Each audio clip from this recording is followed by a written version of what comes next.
15 yoshli qizchani ichiga jin kirib qoldi. Hayotda bo'lgan voqea. Mana shu 15 yoshli qizchani ahli ilmlardan birining oldiga borib o'qitishga olib borishganda qizni ichidagi jin tilga kirdi va aytdiki, men bundan intiqom olaman, ya'ni o'chimni olaman dedi.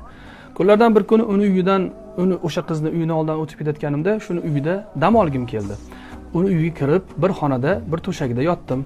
Bu qiz keldida Bismillahirrohmanirrohimni aytmasdan meni ustimga sakrab yotib oldi. Menga aziyat berdi, menga ozor berdi. Menga aziyat ozor berganligi uchun endi men bundan dedi intiqom olaman, o'chimni olaman dedi.